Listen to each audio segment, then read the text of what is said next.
Well, good afternoon, everybody. Good morning to our friends on the West Coast. And hello to everybody in the United States, Canada, and all over the world who are joining us today. My name is Alex Spanko. I will be your moderator for today's presentation. I'm the Director of Communications for the Center of Innovation, which is the nonprofit parent of the Greenhouse Project and the Pioneer Network. Today's presentation is called Rediscovering the Workplace, Creating an Employee-Centered Culture. This is an awesome topic with an awesome speaker, and I'm going to do everything I can to get right over to her. But first, a couple of housekeeping items. We have continuing education credits today for those who are interested in receiving those. This program has been approved for continuing education for one total participant hour each for both nursing home administrators and nurses. We'd like to point out that none of the planners or speakers for this activity have any relevant financial relationship to disclose with ineligible companies. If you want to get those credits, we are tracking how long everyone is staying, and you must attend the entire program.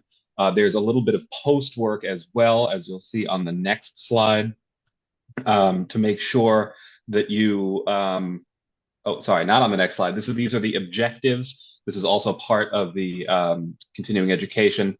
So at the conclusion of today's workshop, you'll be able to understand what it means to be employee-centered. You'll be able to use the 10 themes that create the foundation for an employee-centered culture to leverage change in your organizations. And you'll also conduct a self-evaluation to uncover your organization's strengths and opportunities to shift to developing an employee-centered workplace. And as I said on the next slide here, we also have some post work. There will be a link in the chat. You'll also get it when you receive the slides and the recording. If you're a nursing home administrator, there's a post-webinar survey. If you're a nurse, there's a post-webinar evaluation that you can scan that QR code there. We'll bring this back up at the end of the presentation so you can scan it. But again, we're very pleased to offer one continuing education credit hour for nursing home administrators and nurses. And I believe, oh, actually, before we before we send it over, I just want to note we want this to be as interactive as possible. Please drop some questions for our presenter today in the Q&A box. It's a little box with a question mark, and it says Q&A. Keep it out of the chat. We love that everybody's sharing who they are and where they're from. We want to make sure those questions don't get buried. So use the Q&A box to pose some questions for Penny, our presenter today. And one more reminder, you will be getting a recording of this presentation as well as all the slides in an email following up. So without any more further ado, I'm going to turn it over to today's presenter, Penny. Penny, it's great to see you, and take it away. Thank you. I'm just going to start by sharing my screen. Wonderful. Is my screen up and running? If not, Alex, I'm sure you will let me know. Looks good. You are all good. Excellent. So I am just so happy to be here today and be part of the conference theme of growing bolder. And this theme very much resonates with what I really hope you get from this time that we have together, and that it helps you sit in your present day approaches of being employee centered, and also give you some new ideas and insights on how you can forge forward with new insights for the future and to be a bold and innovative organization. So my name is Penny Gagnon, and I'm so proud to share that I am the daughter of Rick and Diane Gagnon, who live in British Columbia, Canada. I'm a mother, mummy, mama, who are the names that my two grown children still call me. I sit in my values of being grateful and kind, inclusive, and motivated. And I'm certainly not an expert, but I truly am a lifelong learner.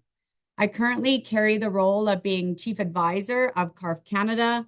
CARF is an independent nonprofit international accrediting standards setting organization, and our mission is really to promote that quality, value, and outcomes through a consultative accreditation service. So before I get started with the presentation today, I would like to gratefully acknowledge that I currently live, work, and play on the Treaty 6 territory, which is the traditional territory of many First Nations, which include the Cree, the Dene, the Stoney, and the Saulteaux, and the Blackfoot. And this is also within the Métis homelands, which is part of Métis Nation of Alberta Region 4. And this is the city of Edmonton, located in the province of Alberta in the country of Canada. So just a disclaimer, This presentation is really a collection of stories and experiences that I've gathered from the field. The views and opinions expressed are those of individuals involved, and they do not necessarily reflect the official policy or position of any organization, company, or institution. The presentation is not endorsed by any academic body and is really intended for information and illustrative purposes only. So take the information and please feel free to use it at your own discretion.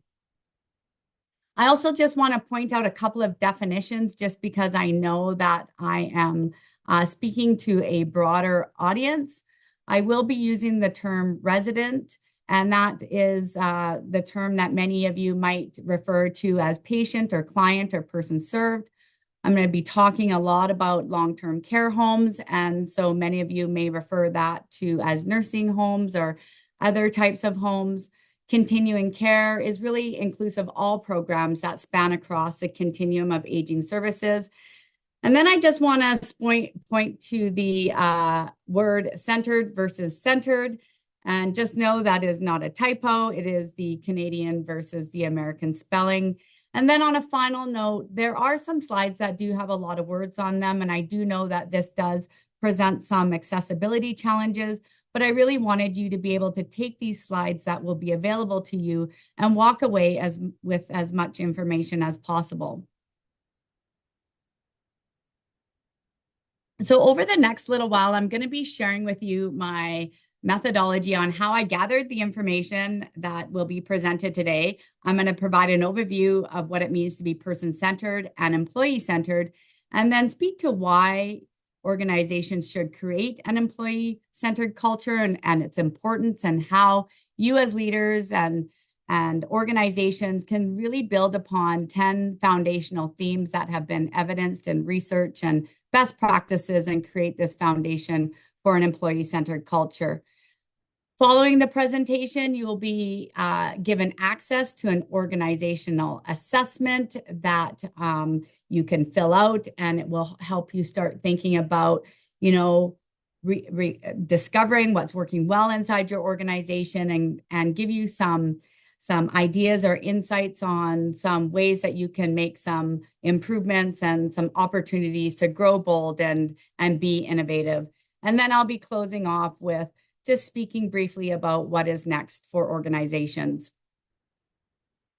So the development of this presentation really arose from a lot of discussions and conversations from the field, essentially from the pandemic. And, you all worked so hard to keep people safe, and you're doing this while trying to maintain person-centered care. And really throughout the pandemic, and I'm not going to be focused on the pandemic, but this is really the background where this idea came from, was we were all really reminded of the importance of the people who make up your workforce and how fragile this became. And it was so apparent that without your workforce, you as organizations would really not be successful at achieving your mission and purpose. So why am I here today talking about employee-centered cultures?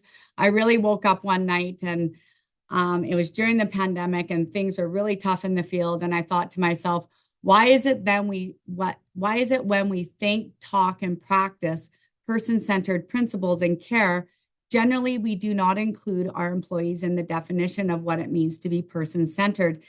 And so I knew from what I call that midnight madness that I think many of you can identify with, that I wanted to dig a lot deeper and see if there was a message or some level of learning that I could share in my role as chief advisor with CARF. And so that I created a survey and I sent it out to over 50 CEO executive directors. And I really wanted to find out, so dig deeper, find out what was going on and really hear from them about what they were doing in their organizations to achieve a level of being employee-centered. This information was collated and it was themed, and so I created calls to action, and that is a portion of the presentation that I hope you enjoy. And then the learning organizations is really about that self-assessment for you to then grow bolder and be stronger in your innovative practices around being employee-centered.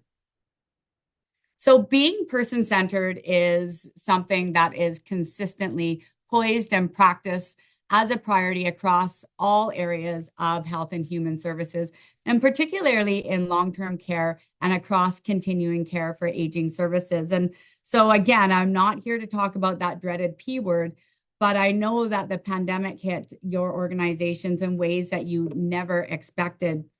And so we know that the worst times often will bring out the best in people. And it's the same for you as organizations. And, many of you as leaders and organizations talk about being exhausted, you're tired and you're over it. But at the same time, I'm always hearing these compelling stories and these beautiful scriptures of adversity and resilience and camaraderie within your organizations. And I really wanted to capture that. And so when we have this daily stress of being kind of at a record high of these pressures of recruitment and retention, I wanted to ask, the field and ask ourselves, what can we do collectively as organizations to foster this strong culture of connection and engagement with our employees? So being person-centered in long-term care and again across the continuum care services has really been well researched, and there's a great body of literature out there that supports person-centered principles and practices.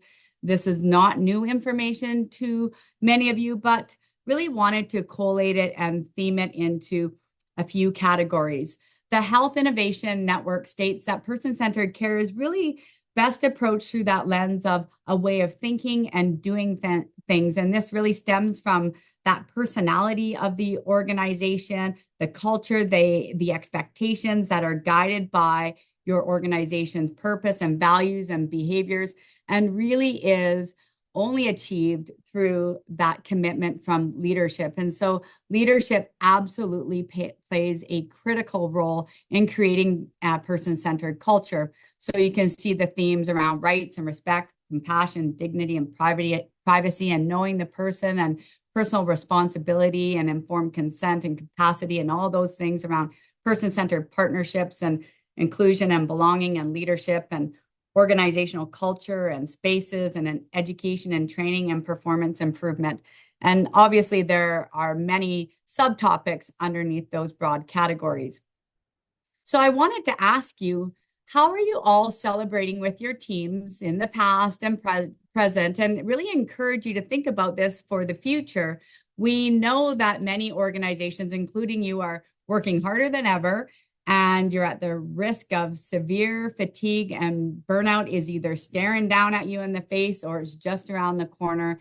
And so this is really the time to please don't give up.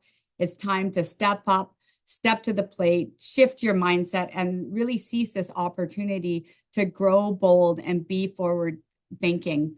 So during my many interactions, leaders have continuously asked me things like, how do we lead in a recruitment and retention crisis? And at the same time, create this employee-centered culture that you're talking about? How do we really sustain employee well-being, engagement, and performance when our employees want to work in different ways that actually don't support our business model? And for many of you, your employees may want to leave your organization to maybe seek out different work environments like work from home options or hybrid models, or even leave healthcare altogether.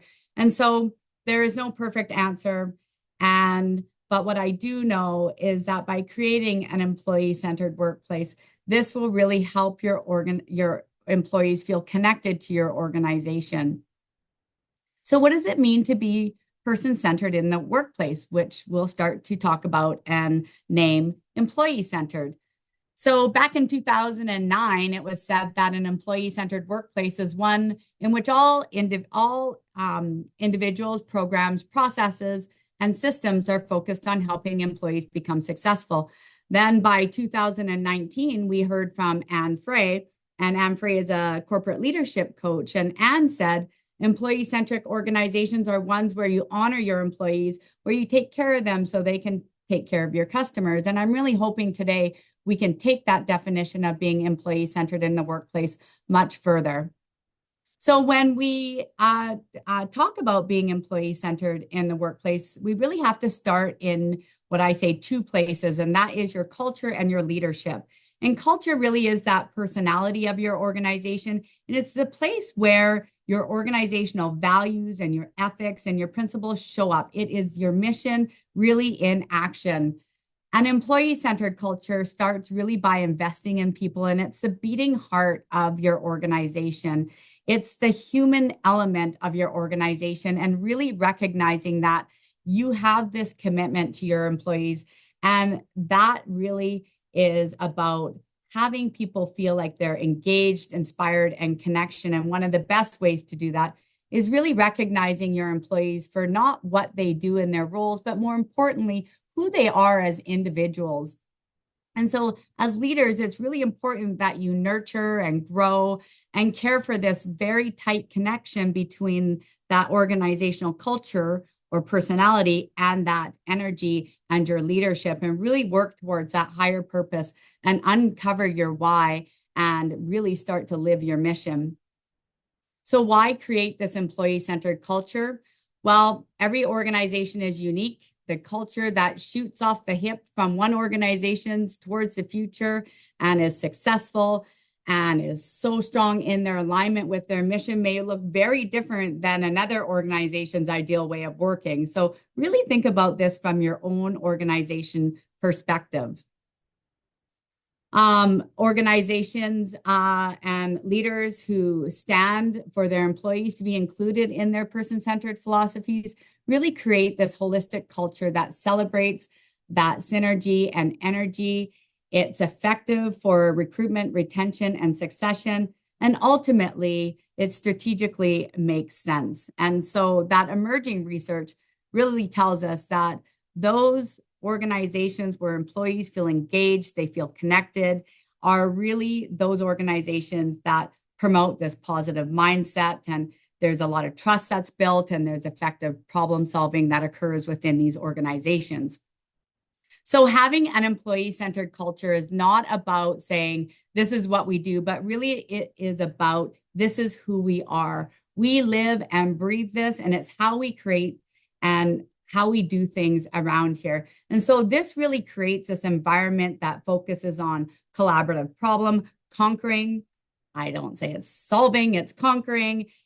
You know, people are energized, there's positive mindsets. You have this team who is responsive versus reactive. There's this strong sense of communication and trust, and people are connected and inspired. And, you know, I've been really talking to a lot of individuals about being employee-centered, and this is really no longer a nice thing to do, but something that organizations really need to do. So over the next several slides, I'm going to be going into the heart and soul of the presentation, and I'm going to be sharing the 10 key themes founded in employee-centered cultures. And these really are not exhaustive. There are lots of themes. There's different ways to look at themes, but this really is about providing you with a holistic approach to taking care of your employees. And so these 10 themes were formed from the collection of that anecdotal research, and they are strategize, energize, and synergize, responsive versus reactive, mission-driven, human-centered leadership, employee basic needs, employees are assets, communication, teamwork, and collaboration, rights, ceremonies, and socialization, equity, diversity, and inclusion, technology, and data-driven. And so as I move through these themes, I'm going to provide a brief overview of the themes, and then I'm going to share what I call those calls to action, which are examples and ideas and quotes and thoughts that were gathered from the field and those surveys that I spoke about. So the first theme is strategize, energize, and synergize. And so there was a research done by Gallup, and they researched and surveyed more than 8,000 employees. And they talked about, you know, what creates energy and motivates teams. And they really wanted to look at what happens when teams reach their highest level of potential and performance. And they found that teams with a positive employee experience measured by employee engagement achieved 22% higher profitability and 21% higher productivity than compared to those with low engagement experiences. So, and employees really want this culture that is forward thinking. And so, as leaders, thinking about building this employee-centered culture, you really need to remember that you are positioned to have a positive power of influencing strategy and energy and synergy. And so really take the time to commit to doing it and try not to just focus on keeping up, but take time to be introspective and insightful. And what I say, be selfishly curious about what the future can be and hold for you as organizations. And really don't waste time. Don't wait to dust off that strategic plan. Now is the time to seize that opportunity. COVID pushed change in ways that we were not prepared for and in speeds that we didn't expect. And so let's, just all move forward and let go of the past and plan for the future. And so when you think about being a strategic leader, it means developing the people around you. And so when I think about that and I think about organizations and I think about what I heard, I want to ask you, did any of you use that time of those unsettled waters to recognize who was showing up in their leadership and really did you pay attention to them and create opportunities to further develop them? And I read somewhere this phrase that said something along the lines of go from know-it-all to learn-it-all, and that during the time of change, employees want to be part of a learning organization, so embrace them.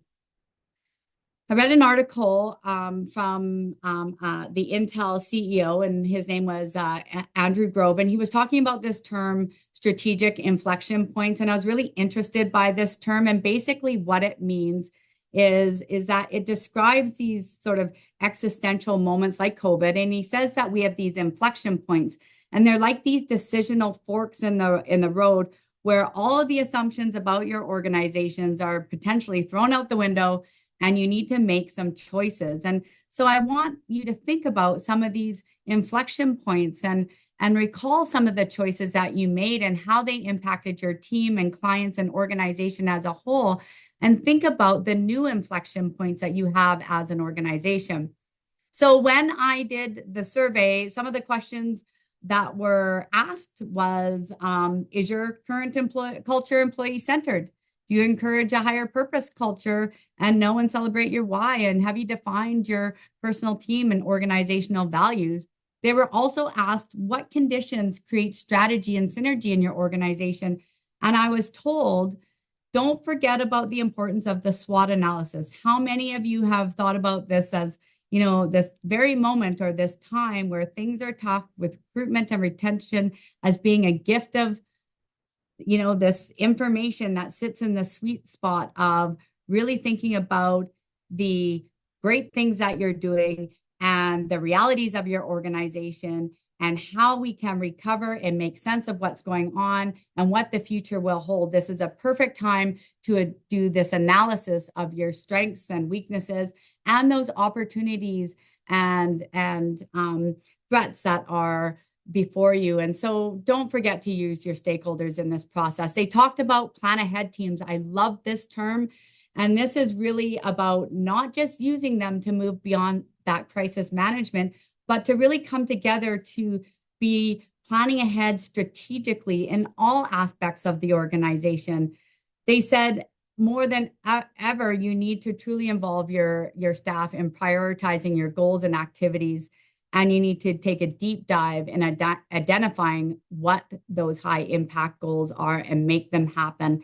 They also said that be a leader that is on site and working with the staff, and this will help create energy and synergy, and people will want to strategize and problem solve together. So theme 2 was about being responsive versus reactive. And so I'm just going to ask you, do you communicate responsively and gather feedback? And as of today, are you continually responding to what's going on in your environment and planning for the future and not just planning when it's time to be reacting? Creating an employee-centered workplace can really be instrumental in this shift from being a reactive to a responsive culture. And so in a reactive culture, we know that we react to crisis and we want to just fix everything. In a responsive culture, we plan ahead and we think about ways, and we do scenario planning, and we want to move from being a stress and crisis driven environment to a more anticipatory environment where we foster those proactive behaviors and encourage that thoughtful planning and problem solving. So the survey asked, how do you create or continue momentum during change or crisis? And so I was told, create capacity on teams to be innovative through structured team setups and different work delineations and stretch assignments. Build on that brand awareness and promotion to keep the organization at the forefront. Proactive training and education was a very strong message. I was told that by providing healthcare staff with training and those or early detection, let's just say, of maybe common health issues in residents, really help them to, have some autonomy and maybe some authority to make some immediate decisions and take actions like adjusting, care plans and maybe notifying other staff and being able to do this in the moment because they have this proactive training. Many long-term care homes in Canada train their staff to use the inner RAI assessment tool, and this tool helps healthcare staff to identify some early changes and early signs of healthcare changes in individuals. Regular checkups, that was a common theme, but it really hit home to me when I had a leader say to me, it's one thing to have regular checkups, but make sure that they are intentional. I was told by another leader that creating a culture of communication, not only did this lead to more effective resident-centered plans, but staff also felt, more supported and empowered and had the ability to make proactive changes based on this culture of communication. There were many more calls to action around being responsive versus reactive. And if you'd like to ask more about that after the presentation, I'd be more than happy to share those with you. The next theme was being mission driven. And so really, don't just say you're mission driven, be and live mission driven. A mission that is alive really motivates your employees to act with that passion, and it instills this sense of belonging and purpose. And it provides these clear reasons of why we are here and what is the purpose of our role in meeting the larger goal and ultimately affecting the lives of the people that we're serving. We all know the components of a good mission, and it, usually includes like who we are and what we do and why we do it. But take that mission statement further and ask yourself, does it represent how we achieve this together? So when we think about being employee-centered, how many have you thought about the role of being and living your mission and being a mission-driven organization? And so I ask you, does your mission involve messaging around being person-centered? And does your definition of person-centered include your employees?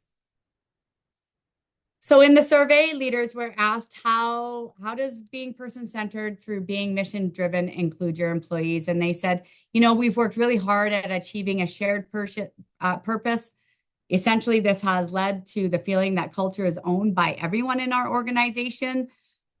In the world of being, driven by our revenues and our funding, we really try and make sure we're being efficient. We want to make sure we have enough staff and so on, but we've made it a priority to remember team building. And for us, team building doesn't get pushed to the wayside because we know that this helps create our shared purpose. And that getting to know each other as uniques individuals often really does show up in that team building and in those exercises and in those efforts. Use your mission as a guide to focus on well-being. We recognize that the only way we can achieve our goals is to have a healthy, motivated workforce. And then they talked about celebrating the individual within the organization and creating this workplace of choice.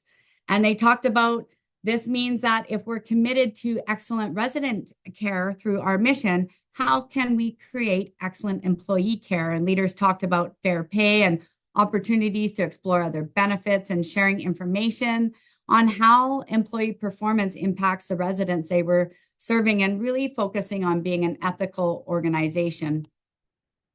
Really a lot of the CEOs who responded told me that this was really an area that was a work in progress, and they hadn't ever really thought about employees being included in the definition of being person-centered.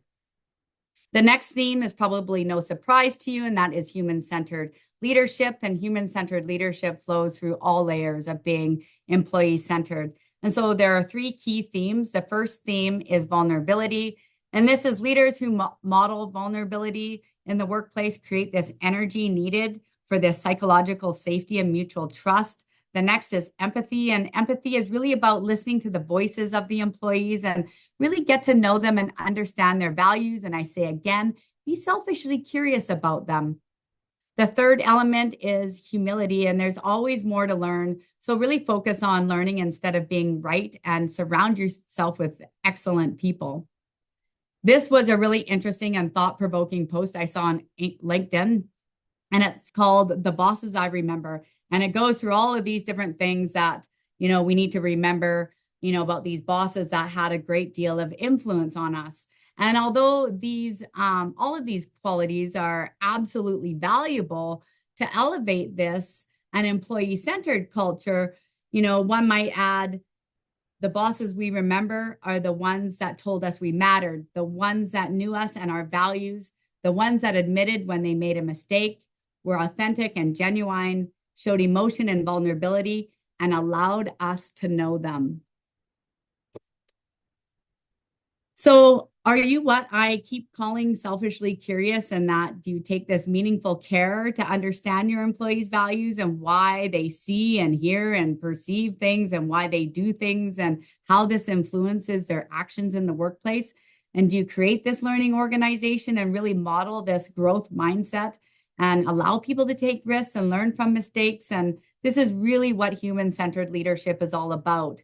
So leaders in this theme were asked, what do you feel is the most important leadership quality for creating this employee-centered culture, and why? And they talked about things, but it's important as leaders to support innovation and be humble and confident and be willing to listen. Leadership quality is not what you say, but what you do. Consider what the employees, what they feel about how they are treated, really get to know them. Be open and honest and do what you promise. I had one leader tell me that they made it an intentional effort to encourage employees to take on projects that align with their personal interests or their values. And this might be something related to, say, resident safety or quality improvement or the wellness committee, or it could be something that is really about corporate social responsibility. Maybe it's about organizing a group of employees to do an awareness walk or an awareness campaign. So this leader said, I try not to just fill committees with bodies if possible. We know that the if possible is an important piece, but consider employees even if it falls outside of their typical job role. So for me, this leader says that this is the way I can foster and support both that professional and personal growth. Some of the leaders said, the tone and the of the organization and the value that drive our culture that is set is communicated and modeled by the leaders, but it's the culture itself that is grown and nurtured by everyone else in the organization. So they saw that joint effort. Theme 5 talks about employee basic needs. And so a lot of the research around being employee-centered speaks to this. These basic needs are built on the famous work of Maslow, and they include psychological safety, love, and belonging, and esteem, and self-actualization. So, it's really time to think about, do you know your employees as unique individuals? Because sometimes how they show up and their actions are driven by what's going on outside of the workplace. Do you know their basic needs?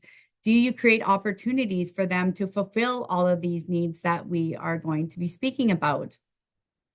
So I asked leaders, how do you get to know your employees? And they said, you need to just walk around and spend time just talking with people as you would talk to anyone else you'd want to get to know.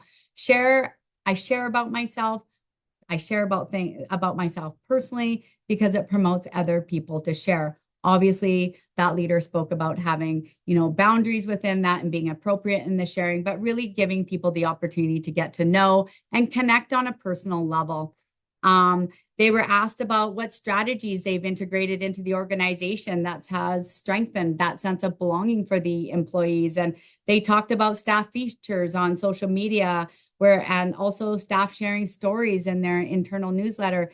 They talked about, really getting together and talking about what's going on in the world and taking values-based positions on items and forming committees like book clubs and social gatherings and fun opportunities. And for some of you, this may be things that you already do, but for many organizations, and I say this is not happening. And this is something that is really important.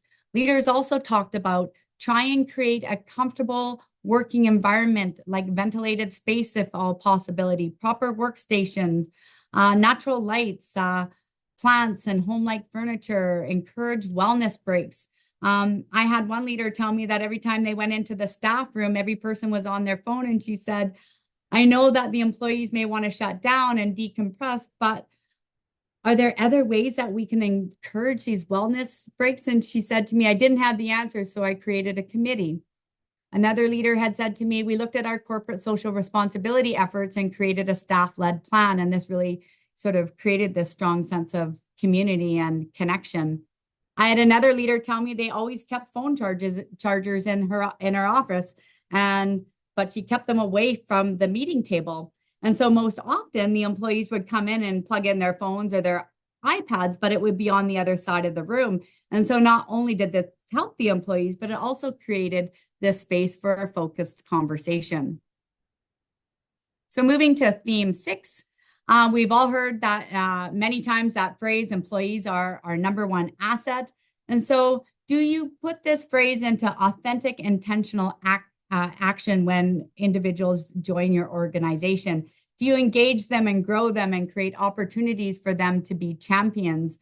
And so how are you ensuring that these, needs that we just talked about, pardon me, around safety and security and belonging and value and so forth, are being thought about and addressed through the life cycles, phases of joining and engaging and growing and achieving and championing in your organization?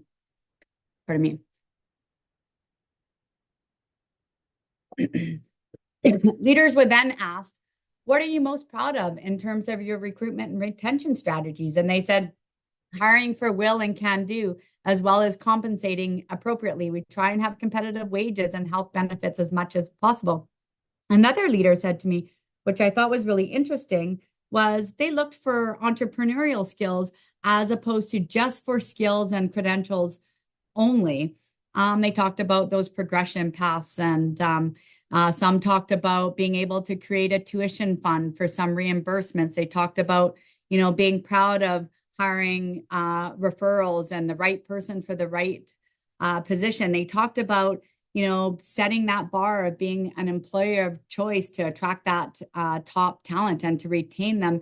And so one leader said to me, this means we recognize our staff on a regular basis. We do it formally and informally. And I know of one home that recognizes their employees through the Circle of Care program. And this is where exceptional care and teamwork is really celebrated. Looking at theme number 7, the fact of the matter is time speeds up in a crisis. And so think about what you learned during that time of a crisis. And so think about how communication, teamwork, and collaboration really flourished, or maybe had some opportunity to grow in that time of crisis, and use that information, learning, and knowledge to help you today. Think about ways to include all of your employees in discussions. And I suspect that many of you have management teams and you get together, but how do you show up for the other employees beyond just, that, maybe annual staff satisfaction survey? Ask yourself, do the employees know that their feedback is valued and used to make change? Oftentimes we collect information and we don't report back. That is one of the most important things that you can do. Make sure that employees get to know that their words, feedback, influence important decisions? How do you encourage employees to sit on collaborative teams outside of their work units, if possible? And how do you create these opportunities for groups of people to plan and influence and build those relationships? Some of the ideas that emerged from the survey, these were really fun. The Wall of Fame. This was the recognition of employees who received positive feedback from residents and families that centered on communication, teamwork, and collaboration. And what happened with that Wall of Fame, which was really cool, is that other employees would then add to the story about their own experiences with that particular employee. And this really created this web of thanks and appreciation to that individual. There was mention of employee created and led committees, virtual town halls, these listening circles or roundtables. An example of this was a team of staff in BC. They would meet with leadership. They would share concerns and ideas. And this is really a safe place that things could be looked at from that solution-focused perspective, and staff could feel valued and heard. And with this group, they actually reported the results of those meetings back to the team, even if they weren't resolved. And so this was really important to really be honest and transparent about the things that could be achieved and the things that could not be achieved. And then sometimes we forget about the routines and the everydayness of our organizations and how they really influence the ability to be employee-centered. And so think about those rites and those ceremonies and stories and socializations and how this communicates your organizational culture and how these are really important in terms of how they influence the behaviors that are valued by your organization. So in terms of your organizational rights, how do your employees learn and internalize these norms and values? And finally, how does your workplace motivate the commitment to the norms and values for your organization? So leaders were asked, how do employees learn and internalize these norms and values, and how do they demonstrate these in practice? And so some of the things that I heard were, we have a mechanism internally where you can give another colleague a kudo and it gets publicly posted and is shared across the organization. It's a small but very meaningful gesture, and this really makes a big difference for our culture. This shows that our staff are a priority and that these small gestures can really make a profound difference to them. Another organization said, we created these welcome kits for our new employees, and these welcome kits were just not about orientation, but they included some personalized welcome messages. Another organization talked about scheduling meet and greets with senior leadership because they really wanted employees to know that they were all part of the same team. And then sharing stories is important. Employee of the Month is really centered on success stories and innovative practices. And this organization talked about themes that were connected to their Employee of the Month. So theme number 5, I'm going to move through the next few slides fairly quickly. You know, we know that gone are the days that organizations can just lay silence on equity, diversity, and inclusion. I'm using the acronym EDI. And so organizations who are employee-centered really have this strong commitment, and they're intentional about their actions related to equity, diversity, and inclusion.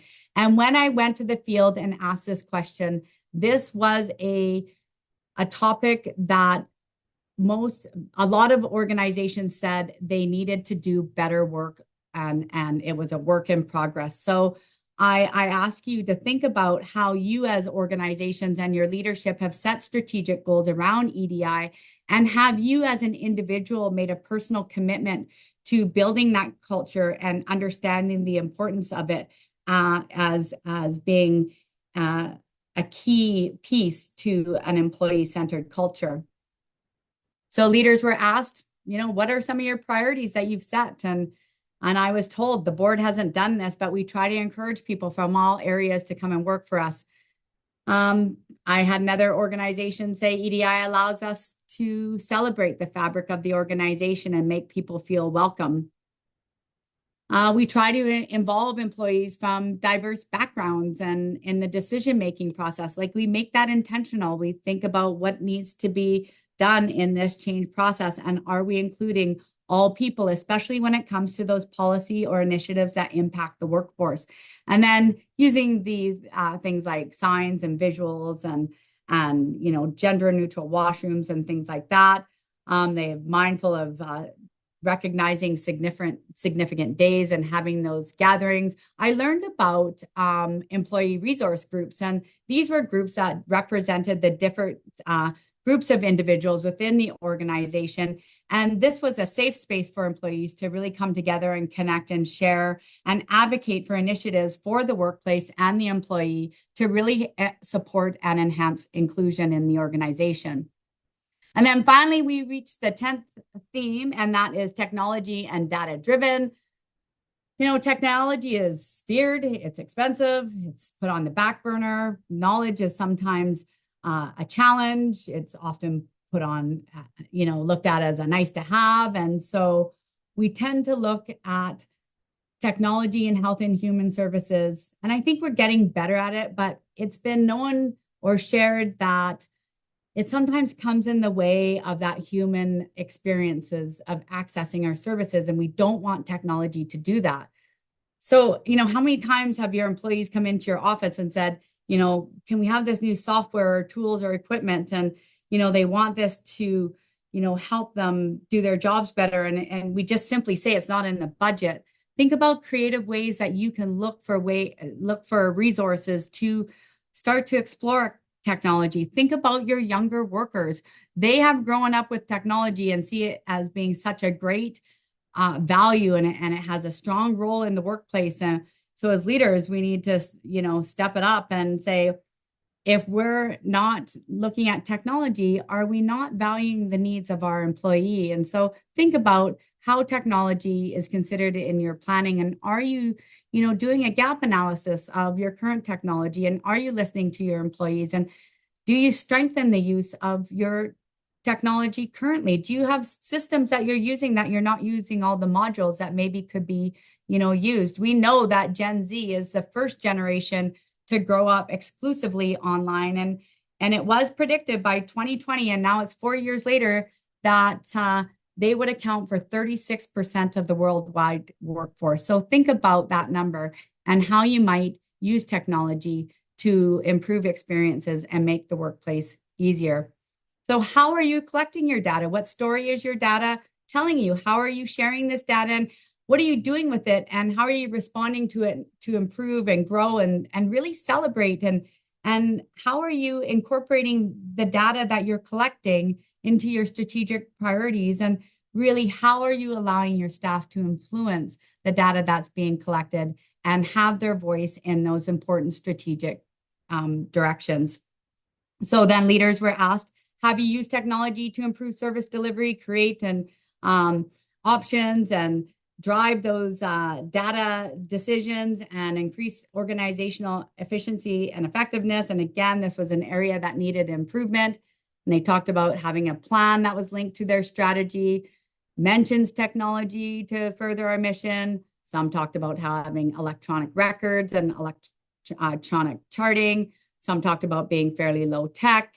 Some talked about just, we have a dependable working computer system and it's up to date and it's running. And so that was good. And again, this was another area that was really shared by many as a work in progress.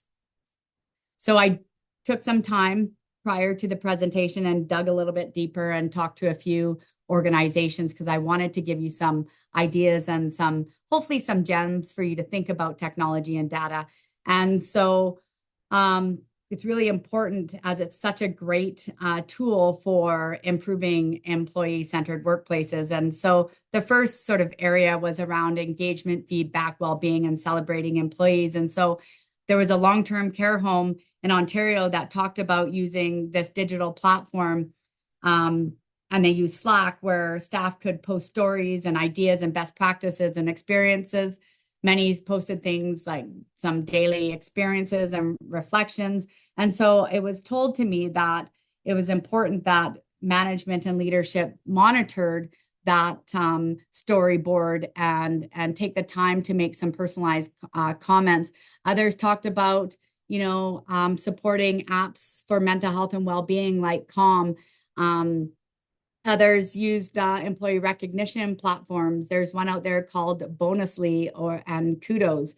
Resident care, point click care is, for most of you may know about this. It's widely used in Canada, and it's electronic health records. And um, organizations are moving to iPads to update that electronic health records in real time, and creating systems to track falls, and opportunities to use technology and data to create preventative action. And so this really generates that engagement and commitment around communicating with staff and residents and families and other care partners. This really does lead to improved work environments.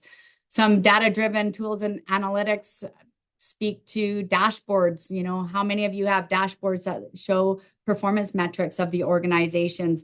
Point click care is that electronic health record software. It also actually has a workforce management module to it, and it helps with scheduling and time tracking and employee performance management. And it has some areas where you can look at some data insights.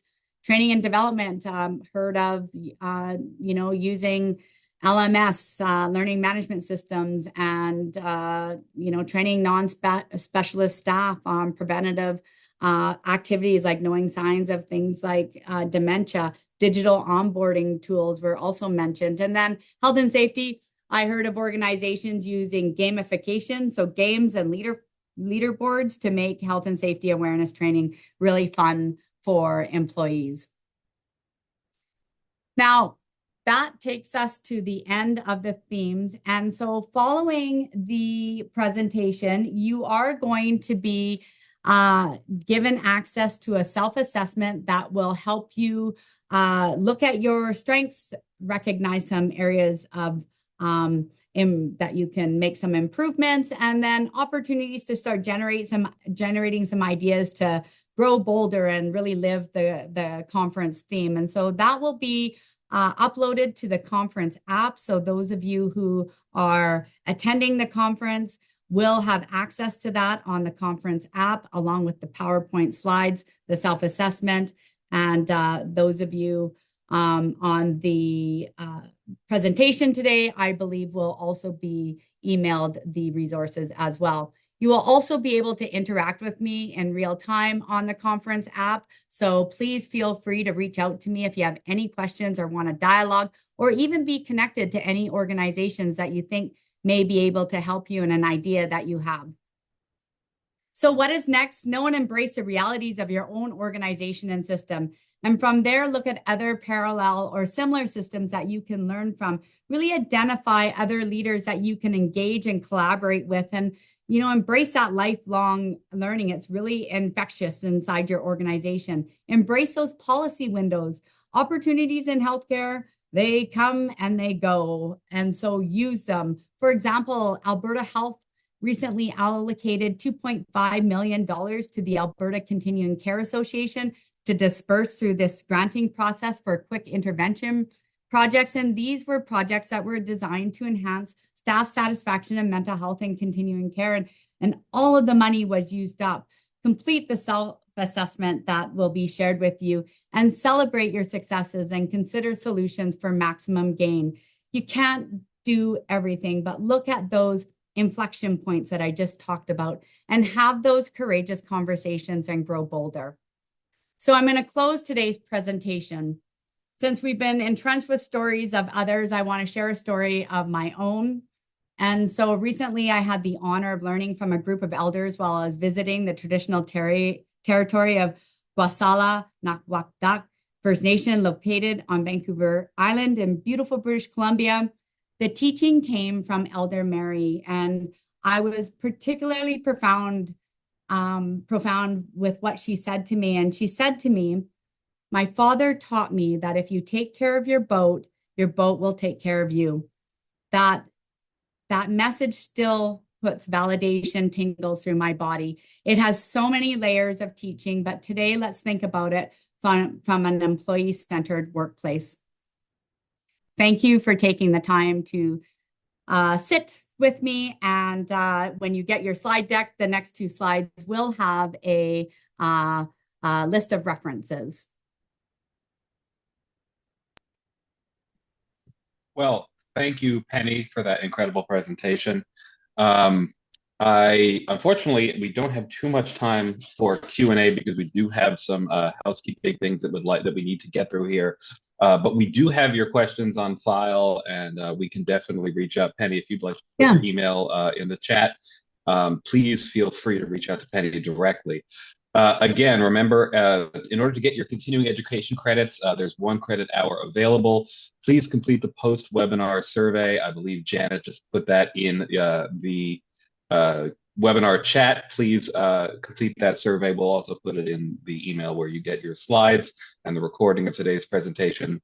Nurses, please scan that QR code on screen, and you will be able to take into the post-webinar evaluation so you can receive those credits.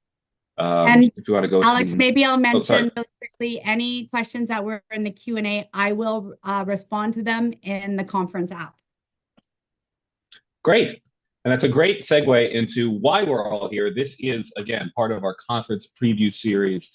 We will be hosting the CFI conference, which brings together the Greenhouse Project and Pioneer Network in Grand Rapids, Michigan, from November 11th to the 13th.